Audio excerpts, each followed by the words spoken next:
बिस्मिल्लाहिर्रहमानिर्रहीम। चलें जी, आगाज़ करते हैं इस लेक्चर का। इस लेक्चर में हम लोग पढ़ने जा रहे हैं मॉडिफाइड ओपिनियन।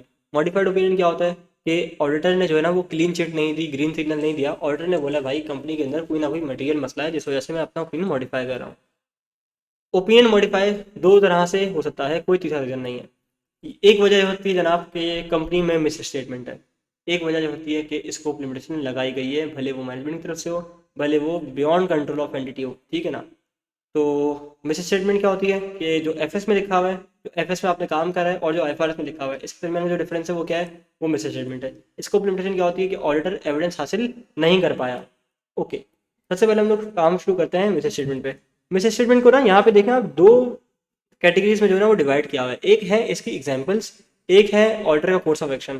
कि भाई मिस स्टेटमेंट आपने आइडेंटिफाई किस तरह करनी है कि भाई ये मिस स्टेटमेंट है या नहीं।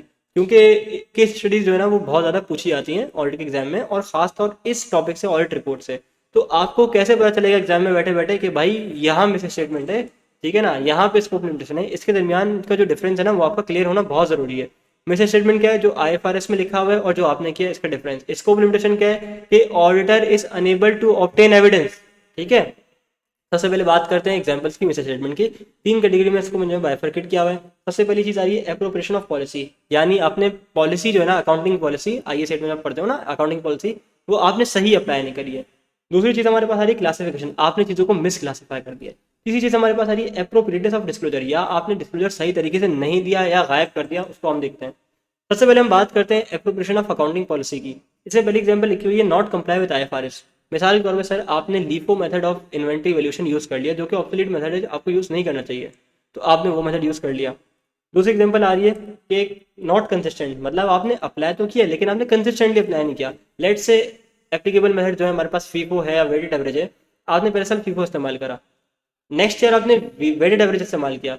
वजह पूछी तो भाई वजह पता चली प्रॉफिट ज़्यादा शो हो रहा था, इसलिए जो है ना वो फीफो से हम वेटेड एवरेज पर आ गए, या वेटेड एवरेज से फीफो पे चले गए। नहीं, ये जायज़ बात नहीं है, ये दो नंबर तरीका है। तो आपने जो है ना वो कंसिस्टेंटली पॉलिसी अप्लाई करनी है। अगर आपने पॉलिसी का चेंज करा भी तो आपके पास कोई रीजनेबल जस्टिफिकेशन होना चाहिए, ठीक है ना। तो अगर ऐसा हो रहा है भाई, आपको पता चलता है भाई 50 मिलियन का प्रॉफिट था, ठीक है ना, 65 मिलियन पे जहाँ पहुंचा फीफो से वेल्ड एवरेज पे आने की वजह से, what should be the order course of action. तो आप क्या बोलोगे भाई, this is a miss statement on account of appropriation of accounting policy. Accounting policy consistently apply नहीं की गई है, ठीक है ना। तीसरी चीज नॉट करेक्ट, मतलब आपने जो पॉलिसी अप्लाई करी है वो करेक्टली अप्लाई नहीं करी है, आपने कोई जो है ना वो फिगर फिगर में एरर कर दिया है, ठीक है। तो ये भी क्या है, मिस स्टेटमेंट है। जैसे फिगर में एरर कैसे होता है भाई, आपने जो है ना वो लेट से 20 रुपए की जगह आपने 205 ले लिया, ठीक है ना। आपने जो है ना वो एक्स्ट्रा अक्सर मिस्टेपिंग हो गई, आपने वैल्यूशन गलत कर ली, आपके पास फिगर में अप्लाई, फिगर में गलती हो गई, तो नॉट करेक्ट, ठीक है ना। या इसको करीब करीब लेना, आपने 54 को क्या कर दिया, 45 कर दिया, तो ये आपने क्या करा, करेक्टली अप्लाई नहीं करी। आपने अप्लाई करिए भाई पॉलिसी, सही भी अप्लाई करिए, लेकिन करेक्ट नहीं हुई वो, मतलब कंसिस्टेंट भी अप्लाई करिए, फीफो से फीफो पे ही रहे, और अप्लाई भी सही वाला मेथड करे, ऑप्शनल मेथड अप्लाई नहीं करा, लेकिन करेक्टली नहीं करा, सही तरीके से नहीं करा, ठीक है ना। तो ये हमारे पास मिस स्टेटमेंट की डिस्कशन थी। अब हम आते हैं क्लासिफिकेशन में। क्लासिफिकेशन में सबसे पहली एग्जांपल आ रही है अदर इनकम टू सेल्स, ठीक है ना। एक फिगर, एक आपकी इन्वेस्टमेंट थी, ठीक है ना, आपको उसका गेन लेके जाना चाहिए था अदर इनकम में, ठीक है ना, अदर इनकम में लेके जाना चाहिए था। या कोई जो है ना वो आपका डिस्पोजल था या जो भी था, आपको उसको अदर इनकम में शो करना चाहिए था, बहरहाल आपने उसको सेल्स में दिखा दिया, तो ये क्या है, मिस स्टेटमेंट है। क्या इससे कोई प्रॉफिट पे इम्पैक्ट पड़ेगा, नहीं, कोई प्रॉफिट पे इम्पैक्ट नहीं पड़ेगा, लेकिन क्या ये मिस स्टेटमेंट है, हाँ बिल्कुल है। एक डिस्पोजल या एक गेन जो आपको अदर इनकम में शो करना चाहिए, वो आप रेवेन्यू में शो कर रहे हो, ठीक है ना, ये मिस स्टेटमेंट है। दूसरी चीज, repair and maintenance expenditure, expense out होना चाहिए था, आपने कैपिटलाइज कर दिया, या कैपिटलाइज होना चाहिए था, आपने एक्सपेंस आउट कर दिया, ठीक है ना। ये दूसरी और तीसरी मिसाल इसी चीज़ की थी, ठीक है। तीसरी चीज़ हमारे पास आ रही है एप्रोप्रिएशन ऑफ डिस्क्लोजर, ये बड़ी मजे की चीज़ है, ठीक है ना, इंटरेस्टिंग इंटरेस्टिंग गुफ्तगू है। नॉट इंक्लूडेड, पहली एग्जांपल आ रही है नॉट इंक्लूडेड, क्या आपने इसको इंक्लूड ही नहीं किया। लेट से कोई लीगल केस था, वो आपने ओमिट कर दिया, ठीक है ना। ऑडिटर को बाद में चला और देखा भाई इसका डिस्क्लोजर दिया हुआ है कंपनी ने या नहीं दिया हुआ, पता चला दिया हुआ ही नहीं है, सादी सी एग्जांपल थी कि लीगल केस ओमिट कर दिया, तो नॉट इंक्लूडेड की बेहतरीन मिसाल बन गई।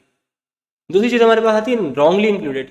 भाई आपने आई एस 37 में एक चीज़ पढ़ी होगी कि कंटिजेंट एसेट जब भी रिकॉर्ड करते हैं when it is virtually certain, यानी 90-95% से ऊपर, कंपनी ने कंटिजेंट एसेट को रिकॉर्ड कर दिया, ठीक है ना, रिकॉर्ड कर दिया कंटिजेंट एसेट को, तो भाई आप नहीं कर सकते unless it is virtually certain.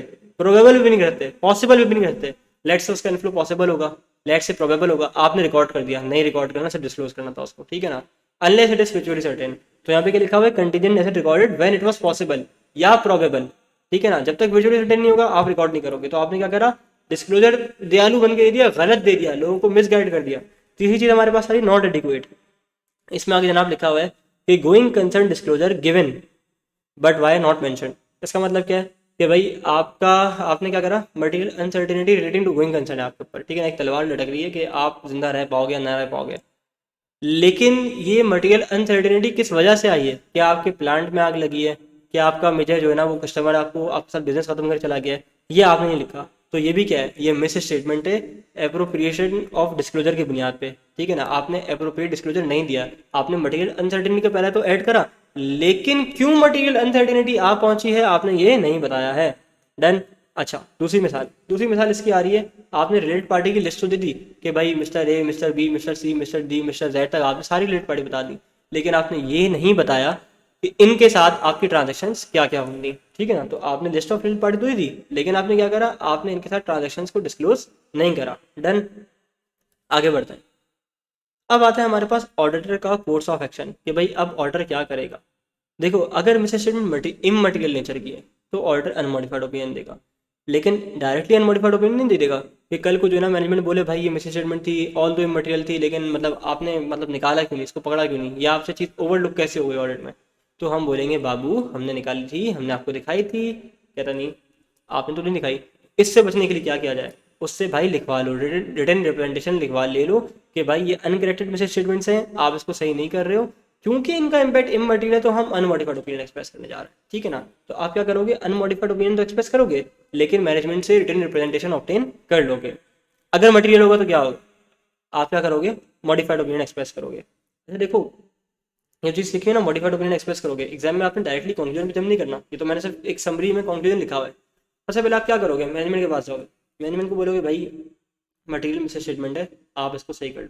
Management सही नहीं करती, आप जाओगे दो विद गवर्नेंस से कम्युनिकेट करोगे, भाई समझा लो उन लोगों को, मैं अपना ओपिनियन मॉडिफाई कर दूंगा, ये लोग जो है ना वो मिस स्टेटमेंट को सही नहीं कर रहे हैं। अगर उन्होंने सही कर दी तो ये ऐसे ट्रीट होगा जैसे कि उन्होंने कोई मिस स्टेटमेंट की ही नहीं थी। जैसे एक इंसान तौबा करता है ना, तो क्या फरमाता है अल्लाह, कि ऐसे ट्रीट होता है कि जैसे उसने कभी गुनाह किया ही नहीं। तो ये भी ऐसे ही ट्रीट होता है कि भाई अगर उसने मिस स्टेटमेंट को सही कर लिया तो हम ऑर्डर ऐसा ट्रीट करेंगे कि कभी मिस स्टेटमेंट हुई ही ना थी। डन हो गया। तो ऑर्डर क्या करेगा, फिर अनमोडिफाइड ओपिनियन एक्सप्रेस कर लेगा, लेकिन अगर वो स्टिल सही नहीं करता तो फिर मॉडिफाइड ओपिनियन एक्सप्रेस किया जाएगा। डन हो गया। आगे बढ़े, what to do if misstatement is identified. यहाँ पे तफसीली गुफ्तगू आगे जो मैंने बात की है ना वही रिपीट हो रही है। सबसे पहले बोलता है auditor shall communicate with management and shall request them to correct. Auditor जाके बोलेगा यार मैनेजमेंट मिस स्टेटमेंट आई है, सही कर लो। फिर if misstatement is not corrected auditor shall communicate this to those स्टार विद गवर्नेंस, यानी कि डायरेक्टर वगैरह, and shall request them to correct. Auditor बोलेगा यार मिस स्टेटमेंट आई है, करेक्ट कर लो। वो नहीं करेंगे, डायरेक्टर्स के पास जाएगा, दो स्टार विद गवर्नेंस के पास जाएगा, बोलेगा जनाब करेक्ट कर लो।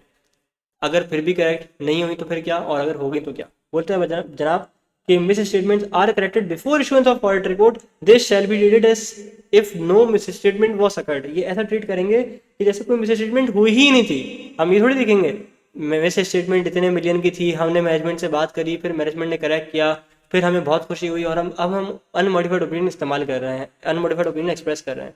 ऐसा नहीं बोलोगे आप इसको ऐसा ट्रीट करोगे कि मिस स्टेटमेंट हुई ही ना थी। 3 पॉइंट क्लियर हो गए। चौथी बात, if misstatements are still not corrected, मतलब मैनेजमेंट ने करेक्ट नहीं करी, आप गए दो साल गवर्नेंस के पास, दो साल विद गवर्नेंस ने भी करेक्ट नहीं करी, तो फिर क्या होगा। बोलते हैं auditor shall make a list of those uncorrected misstatement and shall obtain written representation from management for this uncorrected misstatement, कि भाई ये आप सही नहीं कर रहे हो और इसका इम्पैक्ट क्या है, इममटेरियल है। फिर बोलता है auditor shall also ensure that sum of uncorrected misstatement are immaterial in individual as well as in aggregate. देखो, कुछ मिस स्टेटमेंट है, लेट से हमारा जो मटेरियलिटी लेवल है ना, हमारी मटेरियलिटी जो है ना वो लेट से कोई बनती है 300 मिलियन, ठीक है ना। ये बड़ा खराब हो रहा है इसको,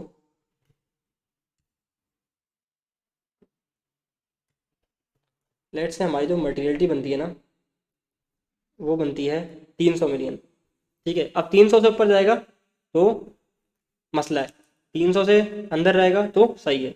अब हमारे पास मिक्स स्टेटमेंट्स आ रही हैं, एक आई है लेट से हमारे पास 20 रुपए की, एक आई है हमारे पास 30 रुपए की, एक आई है 40 रुपए की, एक आई है 50 रुपए की, ठीक है ना, इस तरह से हमारे पास मिस स्टेटमेंट आ रही है। तो हमने क्या करा, इसको एग्रीगेट करा। जब हमने इसको एग्रीगेट करा तो हमारे पास बनता है 30, 20, 50, 40, 90 और 50, 9, 10, 11, 12, 13, 14, 140, लगभग 140 बनता है भाई, गलती हो तो माफ़ कर देना, ठीक है ना, दबाने के लिए कैलकुलेट किया 140। अब हम क्या करेंगे, इसको 300 से कंपेयर करेंगे। क्या ये इममटेरियल है? हाँ, ये बिल्कुल इममटेरियल है। तो हम क्या करेंगे, अनमोडिफाइड ओपिनियन एक्सप्रेस करेंगे। वॉट इफ कि इसका जो सम है ये 300 से एक्सीड कर जाए, तो फिर हम बोलेंगे भाई आप अपनी मिस स्टेटमेंट को करेक्ट करो। इतनी अगर रीजनेबल करेक्ट होगी ना कि भाई ये इममटेरियल पर आ गया, इसका सम एग्रीगेट में भी इममटेरियल आ गया, तो अनमोडिफाइड ओपिनियन एक्सप्रेस कर देंगे, ठीक है ना।